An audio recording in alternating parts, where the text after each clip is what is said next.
አራት ለውጦች በአጠቃላይ አሁን በመናረጋው ቱር ለማስረዳት እየሞከርኩ ያለሁት አሁን ያለችው ኢትዮጵያ አሁን ያለችው ኦሮሚያ አሁን ያለው ህዝብ አካባቢ በከፍተኛ ለውጥ ውስጥ እየሄደ ነው። የተለያዩ ለውጦችን ሳቀርብ ነበር። ዛሬ ያቀረብኩት አራት ለውጦችን መገንዘብ አለብን ያልኩት። አንደኛው ኮመርሻላይዜሽን ኦፍ ፖለቲክስ። ኢትዮጵያ ውስጥ ፖለቲካ ንግድ ሆነ፣ ኮመርሻላይዝድ ሆነ። ድሮ እንደምታውቁት በደርግም በኃይለሥላሴም ከዛ በፊትም በኢህአዴግ የጀመረው ግን መጀመሪያው ኢህአዴግ አትሊስት መለስ ካለ ድረስ ሰው የፖለቲካ ስልጣን የሚፈልገው ለስታተስ ለመከበር ለመሰማት ነበር። አቶ ከሌ የምናምን ሊቀመንበር የምን አስተዳዳሪ የከፍተኛ ፍርድ ቤት ዳኛ ስታተስ ነው፣ ክብር ነበረው። ለክብር ለሙገሳ ነበር ስልጣን የሚይዘው። አሁን ግን ያለቀና ሰው የፖለቲካ ስልጣን የሚፈልገው ለቢዝነስ ሆነ ለፋይናንሻል ሆነ። ይሄ በፖለቲካው ላይ ኢምፓክት አለው። የተለያዩ ለምሳሌ ድሮ በጣም ትልቅ ተብሎ የሚፈለጉ ቦታዎች ዛሬ ተፈላጊነታቸው እየቀነሰ መጣ። ከገንዘብ ጋር እስካልተያያዙ ድረስ ተፈላጊነታቸው እየቀነሰ መጣ። ይሄ ኢምፓክት አለው። ሁለተኛ ፒአራይዜሽን፣ የሀገሪቷ ፖለቲካ በአብዛኛው ወደ ፕሮፓጋንዳ አይደለም። መንግስት ጥቃቅንና አነስተኛ የመንግስት ባለስልጣናቶች ሳይቀሩ የራሳቸውን የፌስቡክ አርሚ የዩቲዩብ አርሚ በመመስረት ባለስልጣኑን የማሞገስ ትንንሽ ስራም ሲሰራ ራሱ ለመሰረታዊ ለውጥ እንዲያመጣ ዘላቂ መፍትሄ እንዲያመጣ ሳይሆን የቀን ተቀን የፍጆታ ብቻ እንዲሆን ተደርጎ መሄዱ የፒአራይዜሽን የመጣው። ሌላው አንቲ ኢንተሌክቹዋሊዝም፣ በጣም ጸረ ምሁር የሆነ የፖለቲካ ድባብ ኢትዮጵያ ላይ አንዣቧል። መንግስትም ሰርቶበታል። የተለያዩ አሁን ያለው ነገር ምሁር መሆን፣ እውቀትን መፈለግ፣ የሀገሪቷን ፖለቲካ የሀገሪቷን ኢኮኖሚ ማህበራዊ ጉዳይ ጠለቅ ብለን መርምር ማለት እንደ ሞኝነት እንደ የዋህነት እንደ ገገማነት የሚታይበት፣ ጥራዝ ነጠቅነት ደግሞ እንደ ብልሃትነት እንደ ቀልጣፋነት፣ ፖለቲካ ማለት ሻሎ በሆነ መልኩ ብቻ እንድንረዳ ማድረጉ ሶስተኛው ነው። ሌላው ክሩሊቲ፣ ጭካኔ።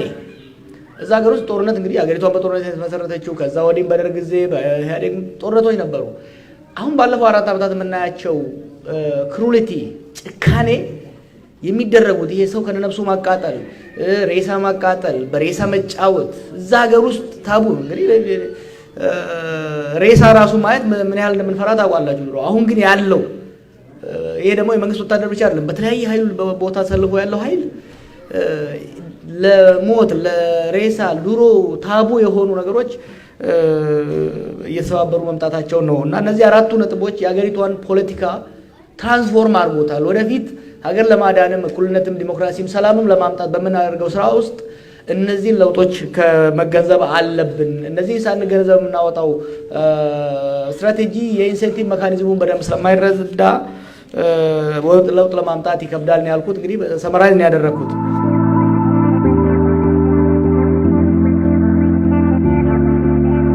እንግዲህ ወንድሜ ጆሃር በቅድሚያ እንኳን ለዚህ ከተማ አበቃ። የኔ ጥያቄ ካንተ ህይወት ጋር የሚመሳሰል ህይወት ስላለኝ ያንን እንድትገልጽልኝ ስለምፈልግ ነው። ባልሳሳት ያንተ እናት ኦሮሞ ናት፣ ያንተ እናት አማራ ናት፣ የኔ እናት ኦሮሞ ናት። ያንተ አባት ኦሮሞ ነው፣ የኔ አባት አማራ ነው። አንተ በኦሮሞ የፖለቲካ ታሪክ ውስጥ ግንባር ቀደም ሆነህ የኦሮሞን ህዝብ ወክለህ የሚከፈለው መስዋዕትነት እየከፈልክ ነው። ለዛ ትልቅ ክብር አለ ይላል። ትልቅ ክብር። እኔ ግን ከነዚህ ከተወለድኩባቸው ሁለት ዘሮች ተነጥዬ ማንም አይደለሁም። አምኖ በዲ ያንተ ኦርጋን አሁን እኔ ሪኮግኒሽን እንድትሰጠኝ አይደለም ፈልገው። ያንተ ኦርጋናይዜሽን ያንተ ድርጅት ኦፌኮ ለኔ መሰሎች ይሄ ጥያቄ ሲጠየቅ የመጀመሪያ አይደለም። መለስ ዜናዊ በህይወት በነበረ ጊዜ አንድ ፕሮፌሰር የኔ ቢጤ በኔ መልክ የተወለደ ጠይቆታል። ሁላችሁ ትዝ ይላችኋል። ያ ፕሮፌሰር መልስ ሳይሰጠው የቆየ ጥያቄ ነው። ዜግነትህ ምንድነው? ኢትዮጵያዊ አይደለህም ወይ አማራ ወይ ኦሮሞ? ሁለቱንም ሞከርኳቸው። ኦሮሞን ሞከርኩት።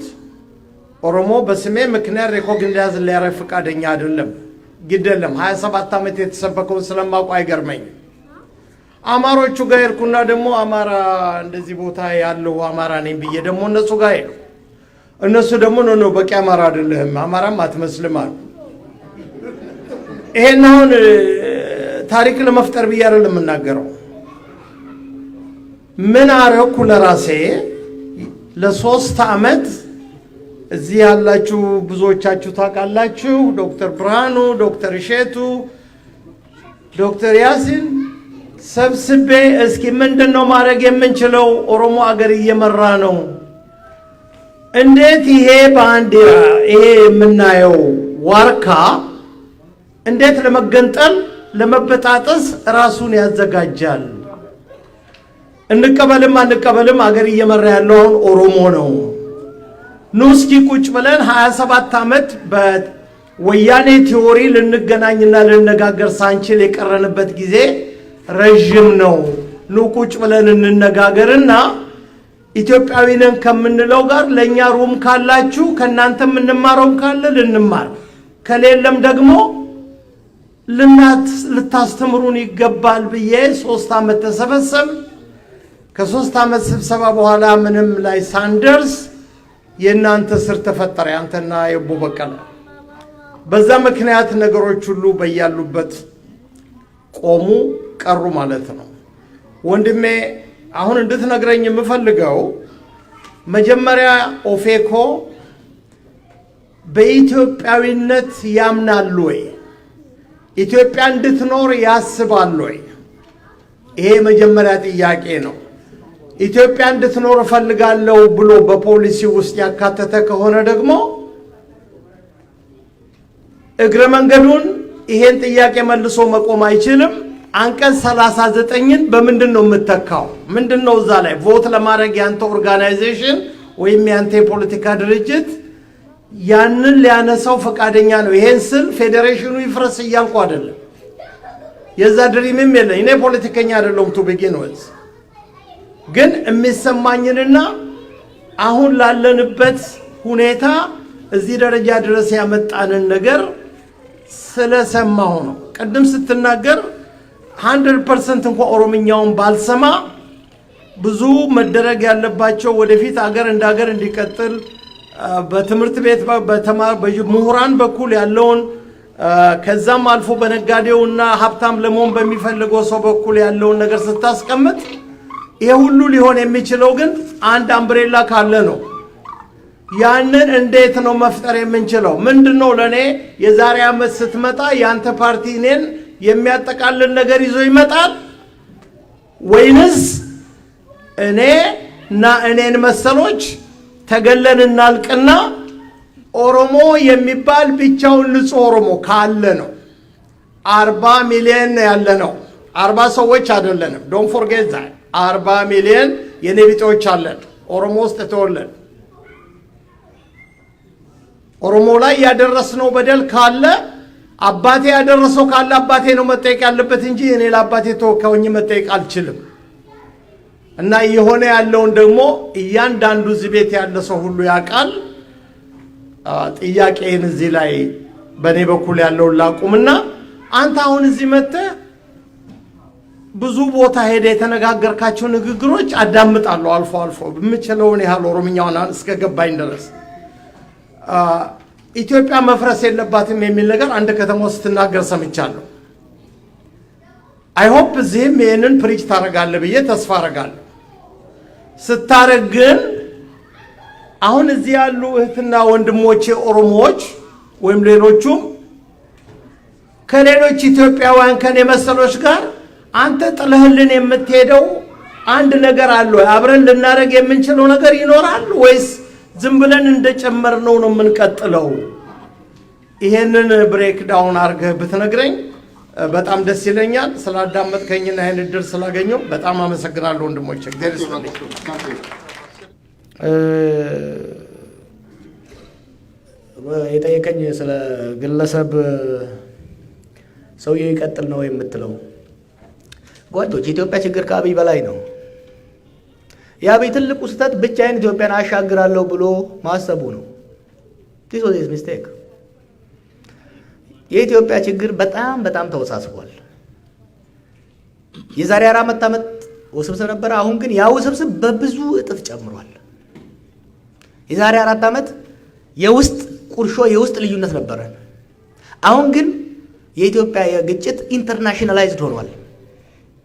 ብዙ የውጭ ኢንትረስቶች ገብተውበታል። ኢኮኖሚያችን ስለደከመ ኢኮኖሚካሊ ቨልነራብል ነን። ሴኩሪቲ ሴክተራችን በጦርነት ማይንድ ዩ ባለፈው 2 ዓመት እኮ የኢትዮጵያ ጦር እኮ ነው ለሁለት ተከፍሎ የተፋጀው። ሰው እየረሳው ነው መሰለኝ።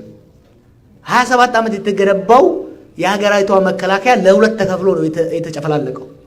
የሴኩሪቲ ሴክተሩ ነው የፈረሰው። ዛሬ አልሸባብ ዘው ብሎ 100 ኪሎ ሜትር ሊገባ የቻለው የኢትዮጵያ የአንድ ሀገር ምሰሶ ወታደራዊ ኃይል ነው። ስለዚህ የኢትዮጵያ ሴኩሪቲ ዋይዝ ለውጭ ኃይሎች ቨልነራብል ሆናል። ኢኮኖሚያችን ቨልነራብል አድርጎናል። የሶሻል ፍራግመንቴሽኑ ቨልነራብል አድርጎናል። ቶሎ ካልሰራና ፈጣሪ ካልረዳን ችግር እየተወሳሰበ ነው የሚሄደው። ስለዚህ የኢትዮጵያን ችግር አብይ ላይ ብቻ አብይንም እንደ መፍትሄ ማየት መቆም አለበት። አብይንም እንደ ሶሉሽን ፕሮብለም መውሰድ። የዛሬ 5 ዓመት ምንድነው የተባለው? ወያኔ ይሄድ እንጂ ኢትዮጵያ ሰላም ትሆናለች አለ። ረዳናችሁና ሸኘናቸው። ግን እንተና ዘጥራበው። ምክንያቱም ፖስት አብይ ማሰብ መቻል አለብን። ሰው ይመጣል ይሄዳል። 100 ዓመት የሚገዛ የለም። ሀገር ግን ከዛ በላይ ይቀጥላል። ህዝብ ከዛ በላይ ይቀጥላል። እኔ ስለ አብይ ጊዜ ወስጄ ማላወራበት ምክንያት የእሱን ሚና በጣም ለማሳነስ አይደለም። ለገባንበት ችግር የአንበሳውን ሼር የሚኖረው እሱ ነው እንደ ሀገር መሪ። ያ ግን እሱን እንደ መፍትሄ ማየት መቆም መቻል አለበት። ኮምፕሌክስ የሆነ ነገር እሱም ራሱን እንደ መፍትሄ ብቻ ማየት ማቆም መቻል አለበት። The problem we are facing is deeper than the Prime Minister's office። የፕራይም ሚኒስትር ኦፊስ ጦርነት በማምጣት ውስጥ ከፍተኛ ሚና ተጫውቷል። ሰላም በማምጣት ውስጥ ከፍተኛ ሚና መጫወት አለበት፣ መቀጠል አለበት። የፕራይም ሚኒስትር ኦፊሱ ሮሉ ማለት ነው። ነገር ግን የኢትዮጵያን ችግር በሙሉ በአንድ ፕራይም ሚኒስትር እንፈታለን ማለት ወይም ደግሞ ፕራይም ሚኒስትሩን ስላስወገድክ ብቻ አብይን አውርደህ ጀዋርን ስላስቀመጥክ ብቻ የዛ ሀገር ችግር ይፈታል ማለት የዋህነት ነው። ቅድም ስለው የነበረው አንቲ ኢንተሌክቹዋሊዝሙ የሀገሪቷን ኮምፕሌክስ ሲቹዌሽን ዲቴይልድ በሆነና ዲፐር በሆነ አናሊሲስ አለማየቱ ለዚህ በጣም ሲምፕሊስቲክ እና ሻሎው ለሆነ ምንድነው ቅድም ያነሳሁት ኮሜርሻላይዜሽን አለ፣ ፒአራይዜሽን አለ፣ ይሄ አንቲ ኢንተሌክቹዋሊዝም የሶስቱ ኮምቢኔሽን ምን ፈጠረ? በጣም ነገሮችን አቅልለን እንድናይና የችግሮችን መንስኤዎች በጣም አሳጥረን በማየት የበሽታውን መንስኤ ሳይሆን ሲምፕተሙን ትሪት እንድናደርግ እያደረገን ነው። እና ይሄን የሚረዱት ለኔ ሰከንደሪ ነው። የግለሰቦች የፓርቲ የምናምን ሰከንደሪ እየሆነ ነው ያለው ካለው ኮምፕሌክሲቲ አንፃር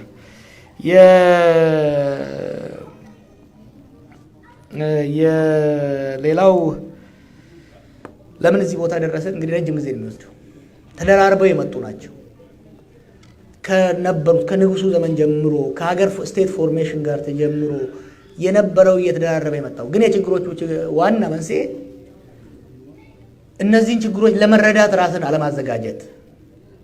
ሲምፕሊ አንድ ሰሞን ነበር እኮ አይደለም አብይ ጀዋር ከታሰረ ኢትዮጵያ ሰላም ታመጣለች ተብሎ እኮ ሰልፍ ተወጥቷል እዛ ጋር አይደል? በቃ እሱ ይሙት እሱ ይታሰር እንጂ ሀገራችን ሰላም ትወጣለች። የሰይጣኖች መሪ እሱ ነው። ሸቤ እናስገባው ተባለና ሸቤ ያስገቡኝ።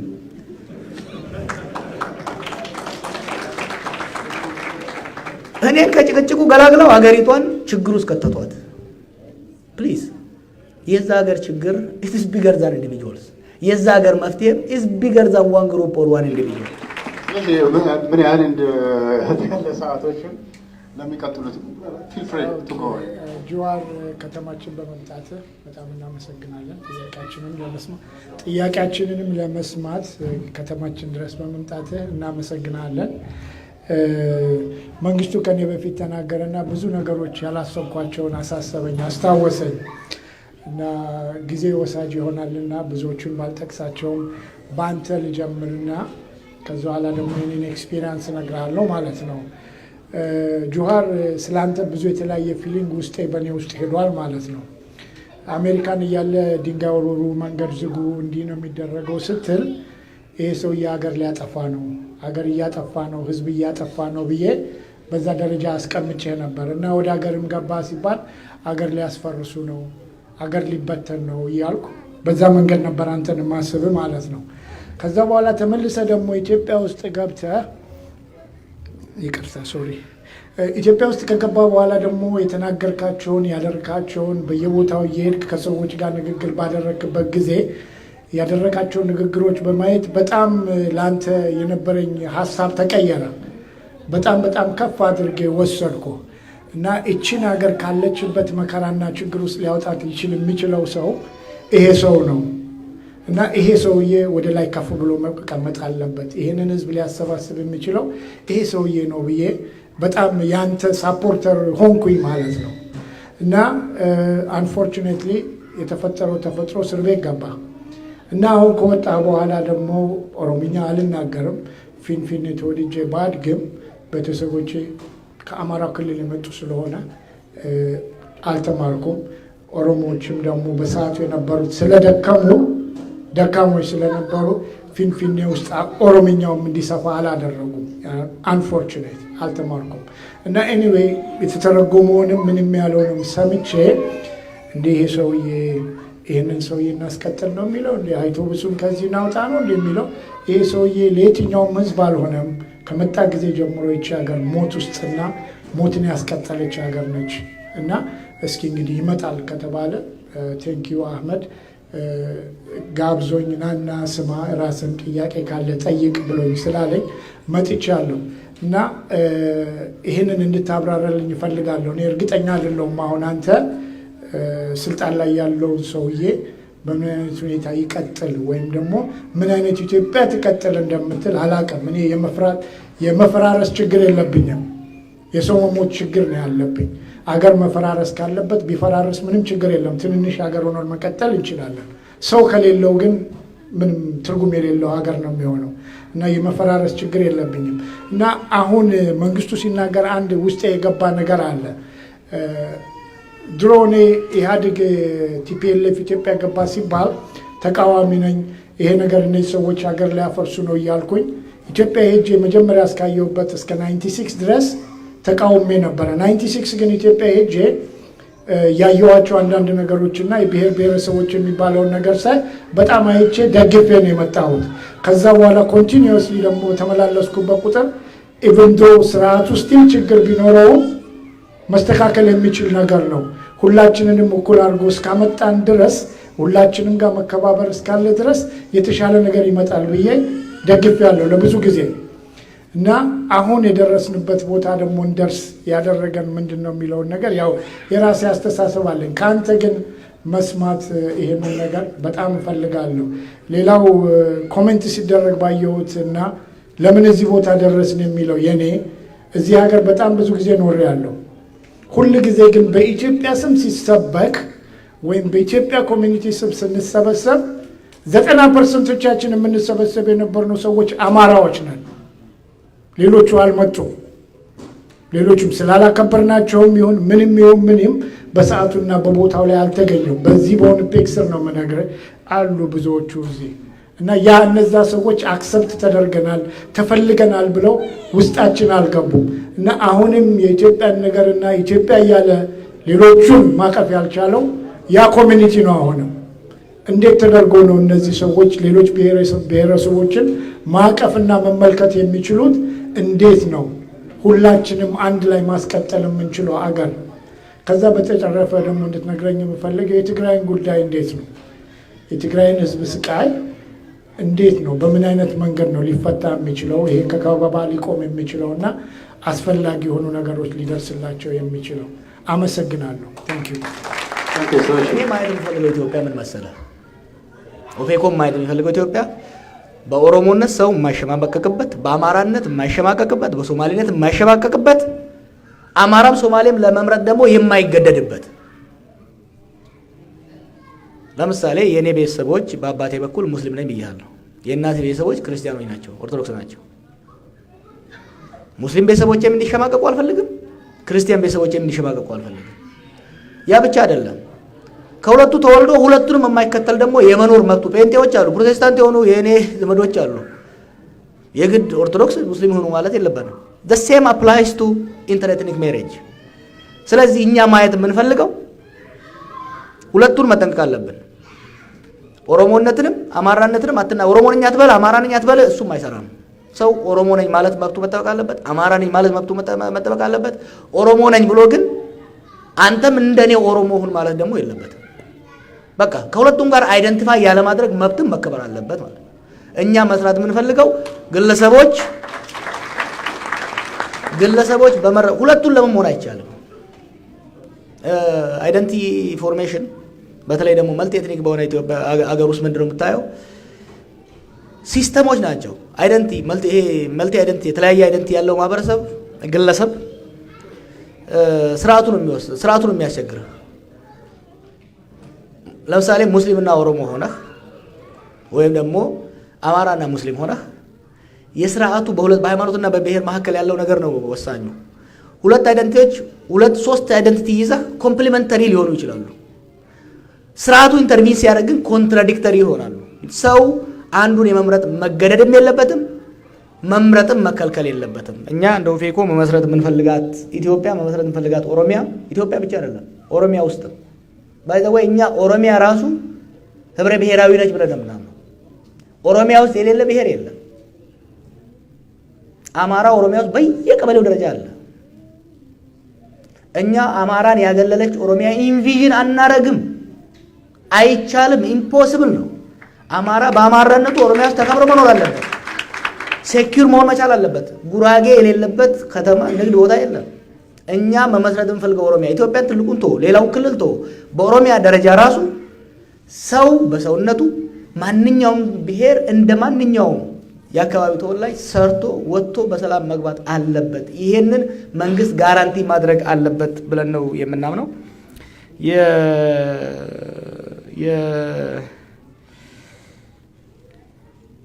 ስለ ኦፌኮ በኢትዮጵያ መቀጠል ያምናል ወይ? 25 ዓመት ሰው አልሰማውም እንጂ መረራ ጉዲና እኮ ሲናገረው ነበር። 25 ዓመታት ይሄ ድርጅት ከተቋቋመ ጀምሮ ኢትዮጵያ አንድ መሆኗ መቀጠሏ ለአማራም፣ ለኦሮሞም፣ ለትግሬም፣ ለጉራጌም፣ ለቤኒሻንጉልም ይጠቅማል። አንድ ስትሆን ግን ብሔሮች በክልላቸው ላይ ራሳቸውን በራስ እያስተዳደሩ በፌዴራል ደረጃ ደግሞ የጋራ ሀገራቸውን በጋራ አስተዋጽኦ ስልጣንና ሀብት እንዲሁም ኃላፊነትን ተከፋፍለው የሚመሰርቷት ሀገር ህብረ ብሔራዊ ፌዴራላዊ ዲሞክራሲያዊ ኢትዮጵያ ለሁሉም ተጠቅማለች ብለን ነው የምናምነው። ስለዚህ የአንዱ አሁን እንደውም ኮንትሮቨርሲ ተነስቶ የሚያከራክረው በጀመርነው ውስጥ ይሄ ነው። ይሄ ግን የማይንቀሳቀስ ለ25 ዓመት የቀጠልንበት እኔ ማምኜበት የገባውበት የፖለቲካ የድርጅታችን አቋም ነው። የኢትዮጵያ ስቴት አሁን እንደውም ቦልድሊ እየተናገርን ያለ ነው። የኢትዮጵያ ስቴት ኢትዮጵያ መንግስት አይደለም። የኢትዮጵያ ስቴት መቀጠል ለኦሮሞም፣ ለአማራም፣ ለትግሬም፣ ለሶማሌም ዋስትና ነው ብለን ነው የምናምነው። የስቴቱ መፈራረስ የስርዓተ መንግስቱ መፈራረስ ስቴት ዲስኢንቴግሬሽን ይመጣል ብዬ ሰሞኑ የምናገረው ነገር አለ። ትናንትና ቶሮንቶ ላይ አቅርቤ ያለው ስቴት ዲስኢንቴግሬሽን ስለ ኢትዮጵያ ብቻ አይደለም። አሁን ባለው የዓለም ሁኔታ የአካባቢ ሁኔታ ስቴት ዲስኢንቴግሬሽን የሚመጣው የፌዴራል ብቻ ሳይሆን ሪጂናል ስቴቶች ራሱ ኢንተርናሊ ፍራግመንትሪ እየሆኑ ስለሆነ የሚፈራረሱበት እድል አለ። ይሄንን ሰው ሲሪየስ መውሰድ አለበት።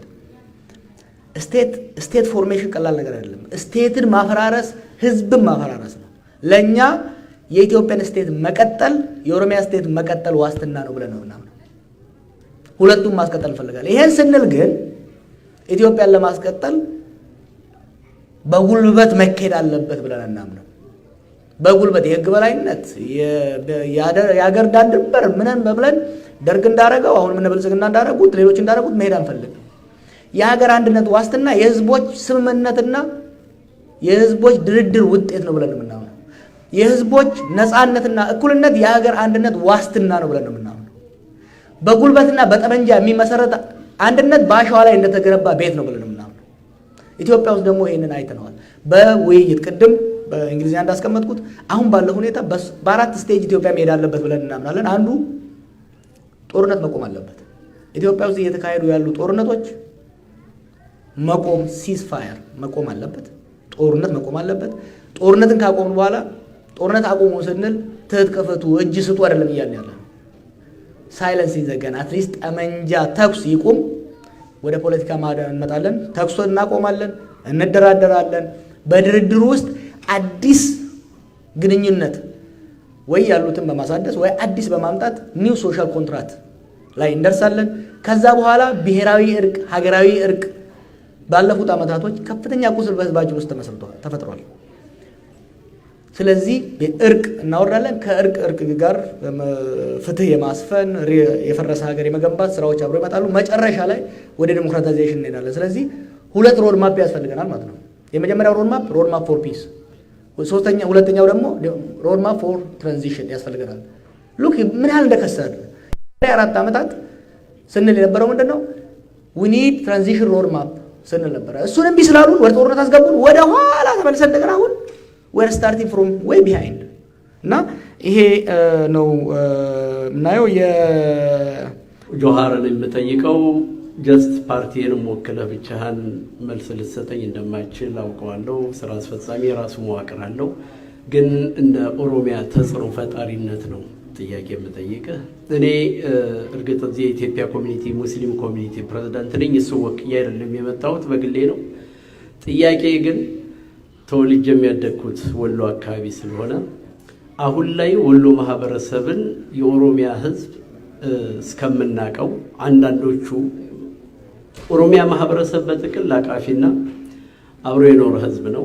የወሎ ማህበረሰብ በተለይ 1967 እና 1977 ኢትዮጵያን ካላንደር በዛን ጊዜ ተፈናቅለው የመጡ በተለያየ ሰፈራ ፕሮግራም ላይ የነበሩ ማህበረሰቦች አሁን ላይ ምንድነው ምን ስለተፈጠረ ነው? ኦሮሚያ ከዚህ በኩል እኛ ጥያቄ ስንጠይቅ እነሱ አማራ ናቸው፣ ቤት አማራ ናቸው እንባላለን። ከዛ በኩል ደግሞ ኦነግ ናቸው እየተባለ እየተገፋን ነው። ስለ ወሎ ማህበረሰብ ይሄን ያክል በደልና ብሶት ሲደርስ እንደ ተጽዕኖ ፈጣሪ ምን እንደው እያደረክ ነው ማለት ከመንግስት ከማህበረሰቡ ከተለያዩ በተለይ የኦነግ ሸኔ አመራር ሊሆን ይችላል፣ የመንግስት ብልጽግና ፓርቲም ሊሆን ይችላል። ድርጊቱን አሃብ ነው አይዲያ። ግን እንዳንተ እንደ ኦሮሚያ ማህበረሰብ ተጽዕኖ ፈጣሪ ተሰሚነት እንደው የወሎ ማህበረሰብ ምን ስላደረገ ነው? ምን ስለበደለ ነው ይሄን ያክል ዘመቻው? ሜቢ ይሄ ግለሰቦችና የቡድን ሊሆን ይችላል። የኦሮሚያ ህዝብ አቃፊና አብሮ የኖሩ ተዋልዶ ያደገ ሰው መሆኑን ምንም ግልጽ ነውና በዚህ ጉዳይ ላይ እስኪ ምን ማብራሪያ ትሰጠኛለህ? ለሌላው ማህበረሰብ ምን ታስተምርበታለህ ለማለት ነው። ሁለተኛው ያው ብዙዎቹ የሚያነሱትን መደጋገም አያስፈልግም። እርግጥ ኢትዮጵያ ለአንዱ ሰፊ ለአንዱ ጠባብ ልትሆን አችልም። ሁሉም ማህበረሰብ በእኩልነት የሚስተናገድበት ሁኔታ ነው ያለው። ይሁንና ግን እንዳገር ብሔራዊ መግባባት የሚባለውን እንትንም ባላስበውም ግን እንዳገር መንግስት ጋር ተቀራርቦም ይሄን ነገር እንዳገር በማህበራዊ ልክ አገራዊ መግባባት የሚፈጠርበት ሁኔታስ ህዝቡ በተለይ እንደምታየው የሚናቆረው ሰፊው ኦሮሚያ ህዝብና አማራ ክልል ነውና በተለይ ህዝብ ለህዝብ መድረክ እንደ ተጽዕኖ ፈጣሪነትህ ለመንግስት እንደ አጀንዳ ወይም እንደ ፕላን ቀርጸህ የሰጣቸው ነገር አለ ወይ ነው? ሁለቱን እንደመጠየቅ ነው። አመሰግናለሁ። የወሎ ህዝብ ጥያቄ እንደሚያነሳው ትራጀዲ ነው ወሎ ላይ ያለው። በሶስት አንተ ሁለት ነው ያነሳው፣ በሶስት ነው እየተጎዳ ያለው። የከሚሴ አካባቢ ያለው በየጊዜው በሚነሳ ከጎራጎራባች ዞኖች ጋር በሚነሳ ግጭት መዓት ሰው ያልቃል። ከዛ በላይ ያለው የትግራይ ጦርነት ወደታች ሲመጣ ከፍተኛ ሰብአዊና የኢንፍራስትራክቸር ኪሳራ ደርሶበታል። ተፈናቅሎ በረሃብ ደግሞ ተፈናቅሎ ሌላ ኦሮሚያና ደቡብ ውስጥ ያለው የሴኩሪቲ ችግር ጥቃት እየተፈጸመበት ነው። ይሄ ሲሪየስ ነው። ሶስቱንም ኮምፕሬሄንሲቭሊ እያዩ መሄድ አስፈላጊ ይሆናል። ኦሮሚያ ውስጥ ያለው ፔኩሊየር ነው። ጣት ከመቀሰር በፊት ምንድነው እየሆነ ያለው? ቅድም ያልኩት በጣም ሲምፕሊስቲክ የሆነ ሰው ሲያልቅ ኦነግ ሸኔ፣ ሰው ሲያልቅ ብልጽግና የምንል ከሆነ ግልጽ አይደለም። ለምን? ለምሳሌ ይሄ ወለጋ ውስጥ ያለ፣ ሸዋ ውስጥ ያለ፣ የተለያየ ሉባቦር ውስጥ አለ። ይሄ ወለጋ ማህበረሰብ፣ የወሎ ማህበረሰብ፣ እንዲሁም ቤኒሻንጉልም ጋምቤላ ውስጥም አለ። ይሄ ማህበረሰብ ቁርሾ የለውም ከህዝቡ አካባቢ ጋር ምንም ጥል የለውም።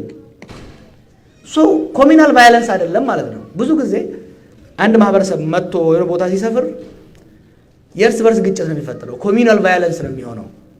ኦኬ እዛ እየሆነ ያለው ግን ኮሚናል ቫዮለንስ አይደለም። የአካባቢው ህዝብ አይደለም እያጠቃው ያለው፣ የታጠቀ ቡድን ከሆነ ቦታ መጥቶ ነው ያጠቃና ይሄዳል።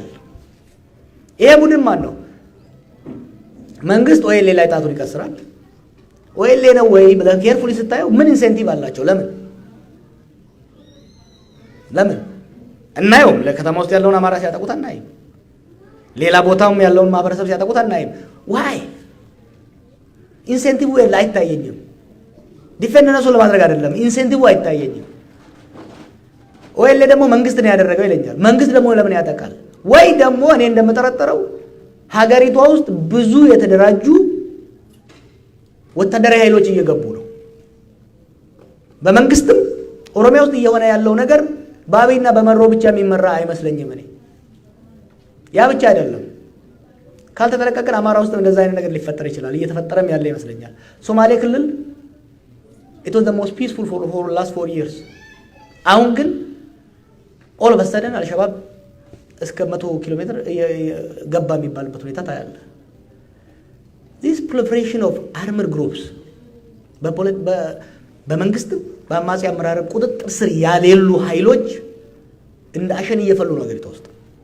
ለዚህ ነው ቶሎ አትሊስት ፖለቲካል ልዩነት ያላቸው በፖለቲካሊ ሞቲቬትድ የሆኑ ተፋላሚ ኃይሎች ወደ ጠረጴዛ መምጣት አለባቸው። ከዛ ስፖይለርስ የምንላቸው ኢንተርፕሬነርስ የምንላቸውን ኃይሎች ለይቶ ለመቆጣጠር የሚረዳ ይመስለኛል። ከፊንፊኔ ጋር አንስተህ ላመጣኸው ሉክ ሁሌም የኦፌኮም የኛም አቋም የፊንፊኔ ጉዳይ ፊንፊኔ ውስጥ ያሉ ህዝቦችና በፊንፊኔ አካባቢ ያሉ ህዝቦችን ጥቅም ባማከለ መልኩ መፈታት አለበት። በጉልበት ነው ብለን አናምንም። እኛ ኢትዮጵያ ውስጥ በጉልበት የሚፈታ ችግር አለ ብለን አናምንም። ከኛ ጋር የማይስማሙ በጉልበት እየሞከሩት ነው። የፊንፊኔ ጉዳይም ይሁን የትግራይ ጉዳይም ይሁን የቤኒሻንጉል ጉዳይም በጉልበት ይፈታል ብለን አናምንም። ተሞክሯል፣ አልሰራም። ዘላቂ ሁሉን ጠቃሚ መፍትሄ ሊመጣ የሚችለው በድርድርና በውይይት ነው። ድርድር አድካሚ ነው። አየህ ቅድም ያልኩ ኮሜርሻላይዜሽን፣ አንቲ ኢንተሌክቹዋሊዝም፣ እነዚህ ነገሮች የፖለቲካ አመራርን ስንፍና፣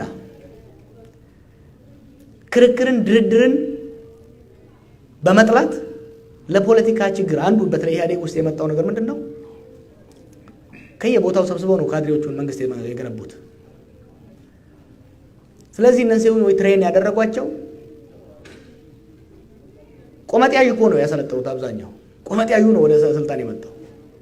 ለያን ምንድን ነው መዶሻ የያዘ ሰው ሁሉም ነገር ሚስማር ይመስለዋል። ስለዚህ ለእያንዳንዱ የፖለቲካ ችግር ክሬቲቭ የሆነ የፖለቲካ መፍትሄ ከማምጣት ይልቅ ፖለቲካ ችግር በተገኘ ጊዜ ሁሌ ጠመንጃን፣ ጉልበትን እንደ መፍትሄ አድርጎ መሄዱ ችግር ውስጥ ከቶናል። አሁን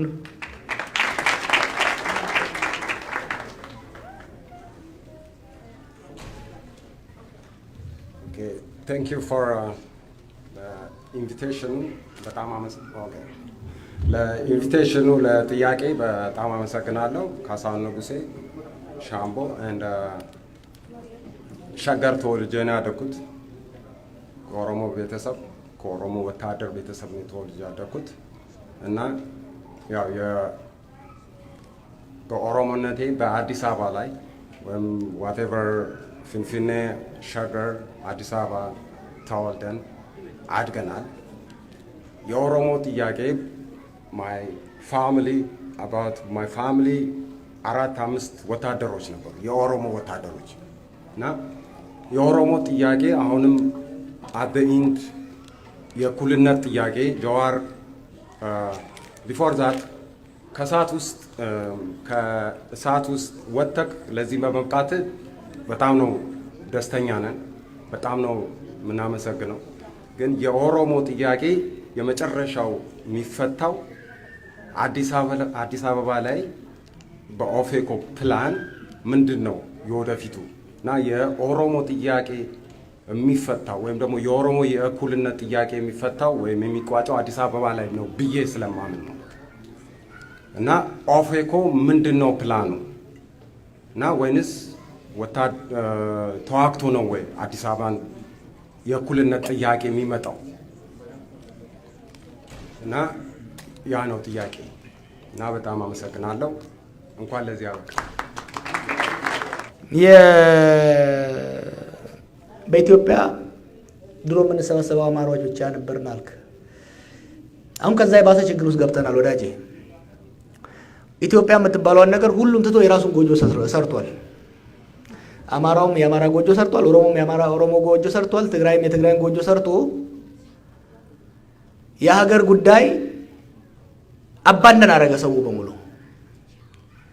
ቻሌንጅ ናው እንዴት የጋራ እሴት እንዴት የጋራ መድረክ እንፍጠር የሚለው ነው። የዛሬ 5 ዓመት አንተ ያልከው ነገር ችግር ነበረ፣ ኢትዮጵያ የሚለው በአንድ ቡድን መያዙ። አሁን ደግሞ ማንም ዲስኦን አደረገው። ሁሉም የየራሱን ጎጆ ሰርቶ ጎጆው ላይ መትረየስም ዲጂኖም ጎጀራም ይዞ ቆሟል ራሱን ዲፌንድ ለማድረግ። the country is engulfed with sense of collective insecurity። ሁሉም የሁሉም ጠላት የሆነበት ስቴት ኦፍ ኔቸር ውስጥ ገብተናል ማለት ነው። ስለዚህ አሁን ያለው ቻሌንጅ ሁሉም ጎጆውን እንደያዘ ከጎጆ ውስጥ አትሊስት ወጣ ብሎ መሀከል ላይ የሚቀመጥበት አንድ ሰቀላ መስራት መቻል አለበት እና ያ ነው ፎከስ መሆን ያለበት። ከትግራይ ጋር ያነሳው በትግራይ የሆነው በጣም የሚያሳዝን ነው።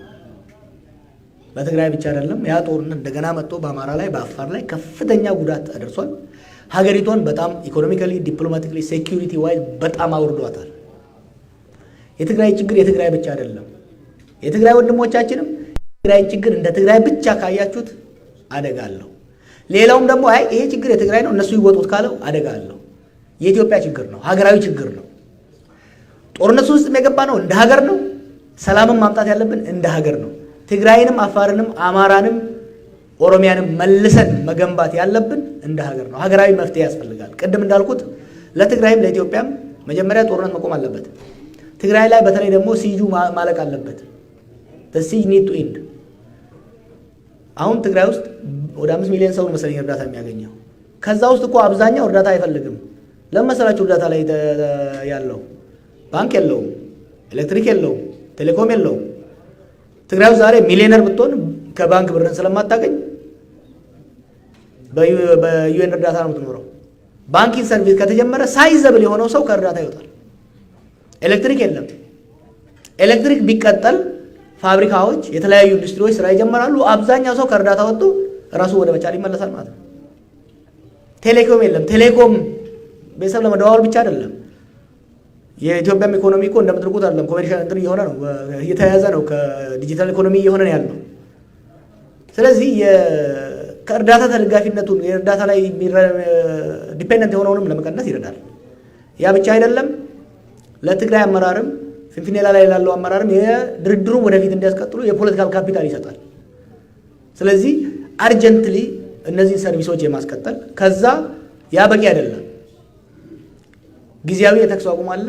ይሄ ጊዜያዊ የተኩስ አቁም ቋሚ ተኩስ አቁም ፐርማነንት ሲዝፋየር ኮምፕሬሄንሲቭ ሲዝፋየር መሆን መቻል አለበት እና ድርድሩ በፍጥነት መሄድ አለበት። ድርድሩ ግን ትግራይ ላይ ብቻ መቆም የለበትም። ትግራይ ላይ ሰላም መጥቶ ኦሮሚያ ላይ ጦርነት ከቀጠለ ኢትስ አ ማተር ኦፍ ታይም ሰስቴይነብል ሊሆን አይችልም። ስለዚህ የትግራይ ድርድር መልቲ ትራክ ኔጎሺዬሽን ነሰሰሪ።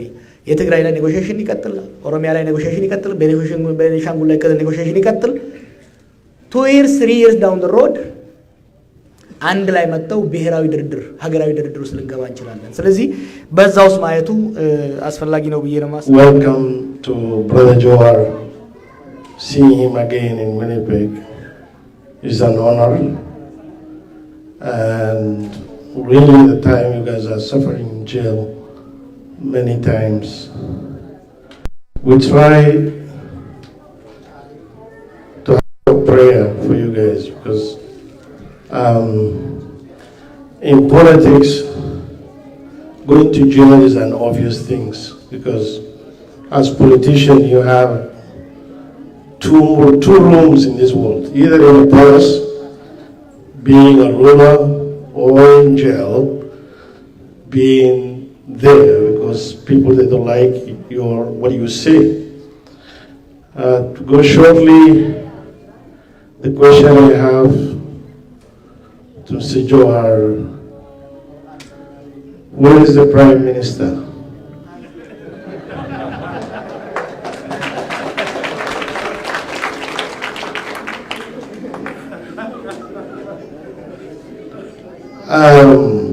The reason I'm asking, one of three, either as the people are saying now, he's dying or he's dead. Are you the next Prime Minister? Because for me, the Ethiopia I see today, if there is 5 in the short list, Johar must be one of them on the top of it. Then the real question will come. Are you considering confederation as the current system to rule Ethiopia? Because we failed in federation. Actually, they failed us with federation. They failed us in democracy. What we have is just king after king. Sometimes they come with the color of socialist. Sometimes they come with the color of federalist. Sometimes we come with Belgina. Are you considering this if you are the next Prime Minister to this empire? Because the problem is not Arab Kilo. The problem is the system itself is corrupted, the system is ugly, is the system built on master and slave since the start, and this is what we feel actually in Benishangul since a century and 24 years, 124 years. This empire treated us inhumane. Thank you very much.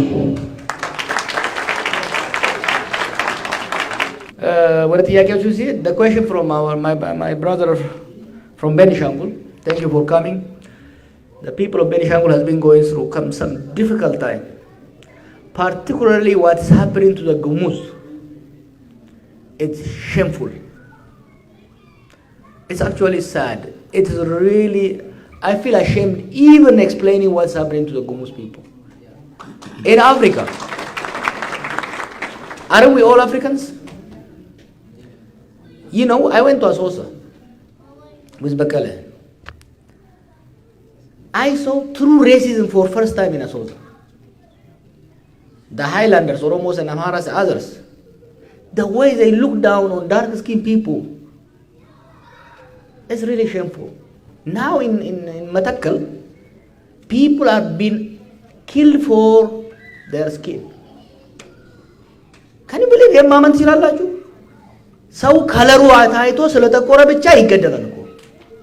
Many of the cities in Benishangul have been depopulated of our dark-skinned Gumus brothers. I know people rather prefer not to talk about this. Amharas, Oromos, Tigrayans, all complain about genocide. If there is ethnic extermination, it's happening against the Gumus people. If there is ethnic extermination in Ethiopia, it's actually because villages, towns have been depopulated, they have been pushed into the bushes by state-sponsored actors. I'm glad you came, and I think you should speak loudly and people should really listen and really understand. Do you know what is sad? Nobody talks about it. The Human Rights Commission, the media, no one actually talks about it. When we were in prison, when Human Rights Commission, Red Cross, everybody, whenever they come, we used to talk more about Gumus than about Oromos, because what we saw when we went there, and when we came back from Benishangul, we presented what we saw to the federal and regional authorities, to the House of Federation. We warned them what was coming. Sadly, it happened. And the people of Gumuz actually are facing probably the most serious threat in the country. Thank you for coming. I'm with you. I will speak for the people who are facing real extermination in the country. As to your question where the Prime Minister is, I don't know. I think the government should actually make this public. You know, this thing I'm telling you earlier about this commercialization and PRization of politics. Everything became a joke. When the head of government is absent for a while, there is a lot of rumor going on. This affects the economy. This affects security. People are asking questions about this. Therefore, the government has the obligation to inform the public about what happened. It's not my place to speculate. I don't wish anybody any harm, but the government need to make this public. They need to answer. I'm glad you asked it. I think the government should make disclosure of this because it's very important. In a country as fragile as Ethiopia, in a society as fragmented, as polarized as Ethiopia, silence on the fate of the head of government is playing with fire. So it's very important the government comes out and speaks about it. About confederation. Did we really try federalism? No, we didn't. In Ethiopia, there was never true federalism. True federalism means it has two, you guys live in a federal country. Federalism entails two things. One, structural devolution of administrative devolution. Second, power devolution. You decentralize the country structurally, then you decentralize decision-making power. What Mallas did was the first one only. He decentralized administration. He created Oromia, Benishangul, Tigray, and so forth. Structure, the skeleton was decentralized. Power remained concentrated and centralized.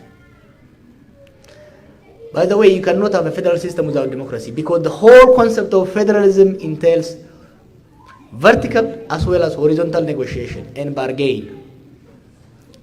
Negotiation between states and federal government, negotiation between neighboring and other states. In absence of democracy, where power is centralized, there will be no negotiation. Negotiation is impossible for vertical and horizontal. So we have not really experimented with federalism. We try to implement pseudo-federalism. In the last 4 years, we had an opportunity to actually democratize the system. That's what we fought for.